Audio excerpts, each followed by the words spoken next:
ओम नमः शिवाय। प्रभु जी, आज की कथा है वन पर्व एपिसोड संख्या 97।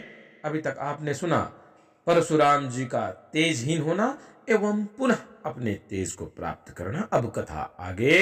आज की कथा होगी वृतासुर नामक दैत्य का वध एवं अगस्त जी के द्वारा समुद्र का शोषण करना। आइए इस कथा को प्रारंभ करते हैं।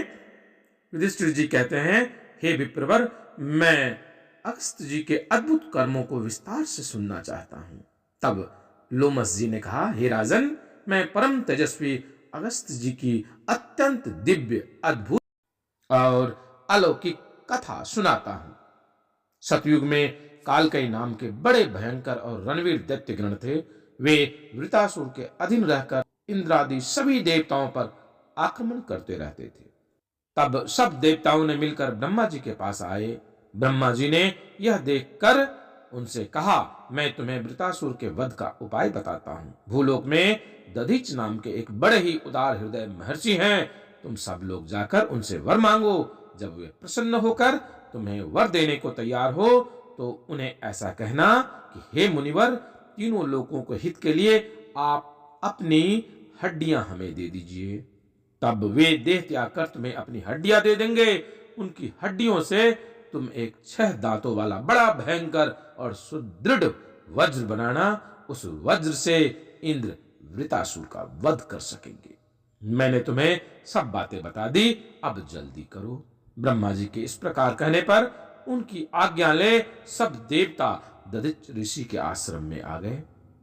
वहां सूर्य के समान तेजस्वी महर्षि दधिच के दर्शन कर उनके चरणों में प्रणाम किया और ब्रह्मा जी के कथनानुसार उनसे वर प्रदान के लिए प्रार्थना की। तब दधिच ऋषि ने अत्यंत प्रसन्न होकर अपने प्राण त्याग दिए। देवताओं ने ब्रह्मा जी के आदेशानुसार उनके निष्प्राण शरीर की हड्डियां ले ली और विश्वकर्मा ने उन हड्डियों से एक भयंकर वज्र तैयार किया और अत्यंत प्रसन्न होकर इंद्र से कहा, हे देवराज, इस वज्र से आप देवताओं के शत्रु वृतासुर को भस्म कर डालिए। विश्वकर्मा के ऐसा कहने पर देवराज इंद्र ने वज्र लेकर देवताओं को साथ ले ली और पृथ्वी और आकाश को घेर कर खड़े हुए वृतासुर नामक राक्षस पर धावा बोल दिया। उस समय शिखर युक्त पर्वतों के समान विशाल काल के गण अनेकों अस्त्र शस्त्र लिए वृतासुर की सब ओर से रक्षा कर रहे थे। परंतु देवता और ऋषियों के तेज से संपन्न इंद्र का बल भी बहुत बढ़ा हुआ था। तब वृतासुर ने बड़ा भीषण सिंहनाद किया। उनकी गर्जना से पृथ्वी, आकाश, समस्त दिशाएं और पर्वत डगमगाने लगे। यहां तक कि इंद्र भी उससे भयभीत हो गए और वृतासुर पर अपना भीषण वज्र छोड़ दिया। उस वज्र की चोट से प्राणहीन होकर वह महादैत्य पृथ्वी पर गिर पड़ा। वृतासुर के मारे जाने से सभी देवता और महर्षियों को बड़ा ही आनंद हुआ और वो इंद्र की स्तुति करने लगे। इसके पश्चात उन्होंने वृतासुर के भय से दुखी काल के आदि समस्त दैत्यों ने त्रिलोकी के नाश करने का उपाय सोचने लगे। उन्होंने निश्चय किया कि हमें सबसे पहले तप का ही नाश करना चाहिए। ऐसा निश्चय करते ही उन्होंने समुद्र में रहते ही नित्य प्रति रात में समुद्र से बाहर आकर आसपास के आश्रम और तीर्थ आदियों में रहने वाले मुनियों को खा जाया करते थे तथा दिन में समुद्र में छुप जाते थे। उनका अत्याचार यहां तक बढ़ गया कि सारी पृथ्वी ऋषि मुनियों के हड्डियों से भर गया। तब देवता लोग बड़े दुखी हुए। उन्होंने शरणागत वत्सल देवादिदेव श्रीमन नारायण की शरण ली।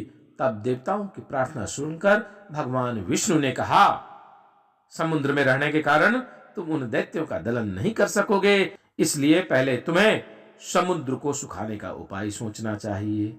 समुद्र को सुखाने में सिर्फ अगस्त जी ही समर्थ हैं, इसलिए तुम लोग किसी भी प्रकार अगस्त जी को इस काम के लिए तैयार कर लो। भगवान विष्णु की यह बात सुनकर देवगण ब्रह्मा जी की आज्ञा से अगस्त मुनि के आश्रम में आए। तब युधिष्ठिर जी ने कहा, मुनिवर, मुझे यह भी विस्तार से सुनने की इच्छा है कि विंध्याचल क्रोधित होकर अकस्मात क्यों बढ़ने लगा था। तब लोमस जी ने कहा, सूर्य उदय और अस्त होने में पर्वतराज स्वर्णगिरी सुमेरु की प्रदक्षिणा किया करते थे। यह देखकर विंध्याचल ने कहा, सूर्यदेव, जिस प्रकार तुम सुमेरु के पास जाकर नित्य प्रति उनकी परिक्रमा करते हो, उसी प्रकार मेरी भी परिक्रमा किया करो। इस पर सूर्य ने कहा, मैं अपने इच्छा से सुमेरु की प्रदक्षिणा नहीं करता, बल्कि जिन्होंने इस जगत की रचना की है उन्होंने ही मेरे लिए यह मार्ग निर्दिष्ट कर दिया है। हे परम तप! सूर्य के इस प्रकार कहने पर विंध्य क्रोध में भर गया और सूर्य एवं चंद्रमा का मार्ग रोकने के लिए अकस्मात बढ़ने लगे। तब सब देवता मिलकर पर्वतराज विंध्य के पास आए और अनेकों उपायों से उसे रोकने लगे, किंतु उसने उनकी एक भी न सुनी। फिर भी वे सब के सब धर्मात्माओं में श्रेष्ठ परम तपस्वी और अद्भुत पराक्रमी अगस्त्य जी के पास गए और उन्हें अपना आने का प्रयोजन बताया। देवताओं की बात सुनकर अगस्त्य जी ने अपनी पत्नी के सहित विंध्याचल के पास आए और उनसे बोले, पर्वत प्रवर, मैं किसी कार्य से दक्षिण की ओर जा रहा हूं, इसलिए मेरी इच्छा है कि तुम मुझे उधर जाने का मार्ग दो। जब तक मैं उधर से लौटूं तब तक तुम मेरी प्रतीक्षा करना, उसके बाद इच्छा अनुसार बढ़ते रहना। शत्रुधमन युधिष्ठिर जी विंध्याचल से यह कहकर अगस्त्य जी दक्षिण की ओर चले गए और वहां से आज तक नहीं लौटे। इसी से अगस्त्य जी के प्रभाव से विंध्याचल का बढ़ना रुका हुआ है। तुम्हारे पूछने से यह सारा प्रसंग मैंने तुम्हें सुना दिया। अब जिस प्रकार उनसे वर पाकर देवताओं ने कालकयों का संहार किया था वह भी सुनो। देवताओं की प्रार्थना सुनकर अगस्त्य जी ने कहा, आप लोग यहाँ कैसे आए हैं? मुझसे क्या वर चाहते हैं? तब देवताओं ने कहा, महात्मन, हमारी ऐसी इच्छा है कि आप महासागर को पी जाइए। ऐसा होने पर हम देवद्रोही कालकेयों को उनके परिवारों के सहित मार डालेंगे। तदंतर वे देवताओं और ऋषियों के कहने से संसार के हित के लिए समुद्र का पान करता हूं, ऐसा कहकर उन्होंने बात ही बात में समुद्र को जलहीन कर दिया। तब देवता लोग प्रबल होकर अपने दिव्य शस्त्रों से कालकेयों का संहार करने लगे। इस प्रकार कालकय देवताओं के हाथों से नष्ट हो गए तथा जो किसी प्रकार भी बच गए वह पृथ्वी को फोड़कर पाताल में चले गए। दानवों का ध्वंस हो जाने से देवताओं ने अगस्त्य जी से प्रार्थना की कि अब आप पिए हुए जल को छोड़कर पुनः समुद्र को भर दीजिए। इस पर अगस्त्य जी बोले, वह जल तो पच गया, अब समुद्र को भरने के लिए तुम्हें कोई और उपाय सोचना चाहिए। ब्रह्मा जी ने कहा, आज से बहुत समय बाद राजा भागीरथ अपने पुरखाओं के उद्धार का प्रयत्न करेगा, उससे समुद्र पुनः जल से भर जाएगा।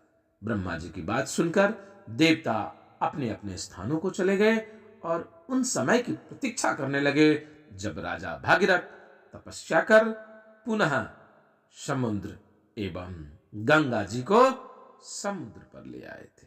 प्रभु जी आज की कथा को यहीं विश्राम देते हैं। आगे की कथा पुनः आगे।